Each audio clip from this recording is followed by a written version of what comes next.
মূল্যবৃদ্ধিটো ইয়াতে বঢ়া নাই, আন্তঃৰাষ্ট্ৰীয় বজাৰত ভিত্তিত বাঢ়িছে। গতিকে স্বাভাৱিক আৰু লাহে লাহে লাহে লাহে কমিব আৰু আপোনালোকে জানে দেশৰ চাহিদাৰ ওপৰত নিৰ্ভৰ কৰিব। আন্তঃৰাষ্ট্ৰীয় বজাৰত এতিয়া পাশ্চাত্য দেশত যিটো যুদ্ধ চলি আছে, সেই যুদ্ধটোৰ কাৰণে গোটেই পৃথিৱীয়ে হৈছে এইটো। দাম বৃদ্ধি হোৱাটো হয় নহয় আপোনালোকে জানিব দেখোন, মই কি জানিম, আপোনালোকে জানিব, আপোনালোকে মিডিয়াৰ মানুহ।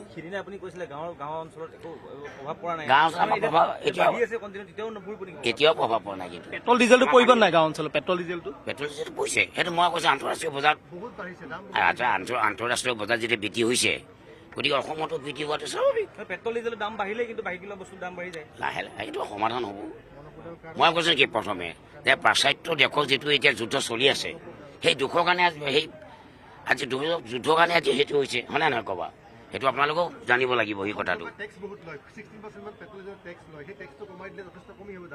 টেক্সটোতো আমাৰ অসমতে আছে নে বাহিৰত নহয় নেকি? বাহিৰতো টেক্স হয়। কোৱা কথাখিনি ক'বই আৰু বিৰোধী সমালোচনা হ'বই। বিৰোধী যদি সমালোচনা নকৰে তেতিয়াহ'লে বিৰোধীৰ নামটো নাথাকিব নহয়। বিৰোধী সমালোচনা কৰিব লাগিব, সেইটো পৰম্পৰা, সেইটো ধাৰাবাহিকতা তেওঁলোকে ৰক্ষা কৰিব লাগিব। মই আগতে কৈছোঁ, এতিয়া কৈ আছোঁ সেইটো কথা, হয়নে নহয় কওক? হ'ব, ভাল মন্তব্য, ভাল UCC অহাটো। কাৰণ দেশৰ যিটো পৰিস্থিতি, জনসংখ্যা যদি বৃদ্ধি, এতিয়া ভৱিষ্যতৰ দেশখনক কোঙা কৰি পেলাব। এইটো ভাল পদক্ষেপ, এইটো মই আদৰণি জনাইছোঁ।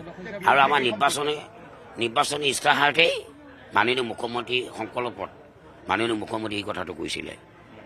এতিয়া UCCৰ কাৰণে আমাৰ জনজাতিসকলক ৰেহাই দিছে, জনজাতিসকলৰ লগত UCC নিমিলে। কাৰণ জনজাতিসকলৰ এইটো গাঁৱলীয়া যিখন আইন আছে, সামাজিক পথাৰ, সেইটোত আমি চলোঁ। আমাৰ জনজাতিসকলক এইটো ক্ষেত্ৰত কিন্তু UCC আনিব নোৱাৰিব।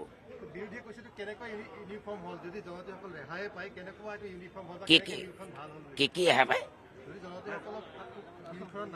এইখন অসমৰ জনজাতি, এইখন ভূমিপুত্ৰ, এইখন দেশ জনজাতিসকলৰ।